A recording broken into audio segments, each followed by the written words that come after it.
सत संगत बाणी दी महानता गुरु नानक साहब जी महाराज दे समय तो ही इन्नी महान सी कि उस वेले ते हुई सिख नितनेम दे रूप विच बाणी पढ़िया करते सन। आ जिहड़ा कीर्तन सोहले दा पाठ सिख नूं पढ़न वास्ते दिता है भी सौण तो पहला सिख ने सोहला पढ़ना है। आपां कीर्तन सोहला कहने आ पर शब्द सोहला है। बाणी दे अगे जिहड़ा सिरलेख है ये सोहला जिहड़ा है ना ये गुरु नानक साहब दे वेले तो पढ़िया जा रहा है। भावें कि जिहड़ा हुण आपां सोहला साहब पढ़ने आ उहदे विच चौथे पातशाह दा एक शब्द है, काम क्रोध नगर बो भरिया बिल साधु खंडल खंडा है। ते एक शब्द पंजवें पातशाह दा है, करो बेनंती सुनो मेरे मीता संत टहल की बेला। जिस समय गुरु नानक देव जी दा वक़्त सी उदों ये शब्द विच नहीं सन। उदों पहला जय कर कीरत आखिए वाला शब्द ते इहदे तो अगे आसा राग वाले शब्द पढ़े जाते सन। करतारपुर दी गल है, गुरु नानक साहब सच्चे पातशाह अपने पलंग ते रात नूं आराम करन लगे ने ते नज़दीकी सिख भाई लहणा जी जिहड़े बाद विच गुरु अंगद देव जी महाराज बने वो गुरु के सवारे पखा चलते होंदे सन, रात भी दिने भी। 7 साल भाई लहणा जी ने दिन रात सौ के नहीं सी वेखिया, इतनी सेवा की। गुरु नानक साहब महाराज आराम कर रहे ने, भाई लहणा जी कोल खलो के पखा चल रहे ने ते वक्त है रात दा पहला पहर जदों आम बंदा सौंदा है। भाई लहणा जी बड़े हैरान होए, देखदियां देखदियां गुरु नानक साहब दियां लत्तां दे उपर झरीटां पै गईयां। जिवें कोई चीज़ लगन नाल झरीट पैंदी है ते थोड़ा जिहा खून निकलन लग पैंदा है, इस तरह निशान पै गए। वेखदियां वेखदियां बड़े हैरान होए भाई लहणा, पर पुछया कुछ नहीं, सेवा करते रहे। अगला दिन चढ़िया ते भाई लहणा जी ने बेनती की, महाराज तुहाडे चरनां विच रहिंदियां मैं कई कौतक देखे ने पर रात दा कौतक बड़ा अजीब सी। कहण लगे की होया? भाई लहणा जी कहण लगे महाराज आप आराम कर रहे सो, मैं पखा चल रहा सा, मेरे देखदियां देखदियां तुहाडी लत्तां दे उपर झरीटां पै गईयां। आप कृपा करो दसो ये की कौतक वरता रहे सो? कहंदे ने सतगुरां ने पहला ते टाल दिता, लहणिया छड्ड तू सेवा कर, तू की लैणा। पर लहणा जी दे बार बार बेनती करन ते सतगुरां ने दूरों एक सिख नूं बुलाया। कहण लगे उन्होंने नेड़े बुला के लियाओ। वो सिख जदों नेड़े आया सतगुर कहण लगे लहणिया हुण ये तैनूं दस देगा कि रात मेरियां लत्तां ते झरीटां क्यों पईयां। सिख जदों नेड़े आया ना सतगुर कहण लगे सिखा काम की कर रहा करना है?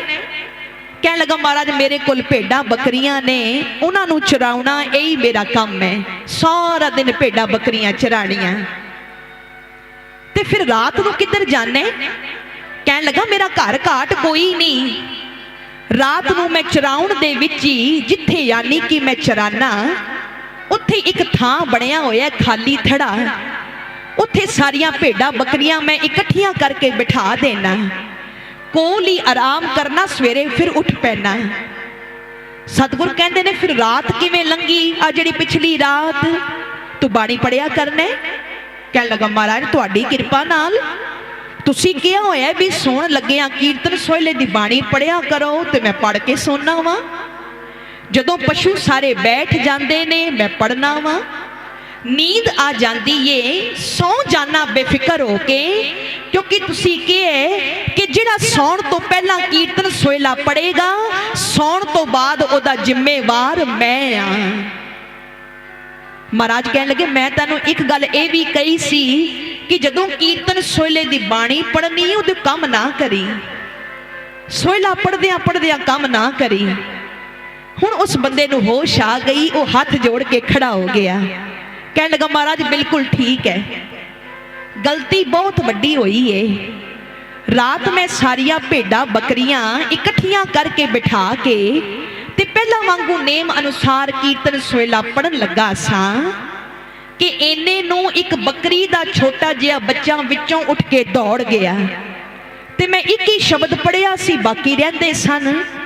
कहण लगे फिर की होया? कहंदा मेरे मन विच आया कि जे इनू अज हुण लभ के ना लियांदा ते इन्हें गवाच जाना, इन्हें गुम जाना, ते ना विच बाणी पढ़नी छड़ सकदा सां।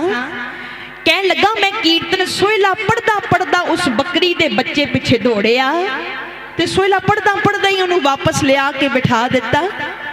इन्ने चिर नूं भोग भी पै गया, बस ये हुई है गलती। सतगुर कहंदे ने सिखा जिथों दी तू लंघे है उत्थे कंडे नहीं सन, झाड़ियां नहीं सन। उस सिख कहंदा महाराज झाड़ियां ते बड़ियां सी, हनेरा भी सी, मैं विचों दी लंघिया पर मैनू ते कुछ नहीं होया। सतगुर कहन लगे तैनू ते कुछ नहीं होया पर साडियां लत्तां छिलियां गईयां।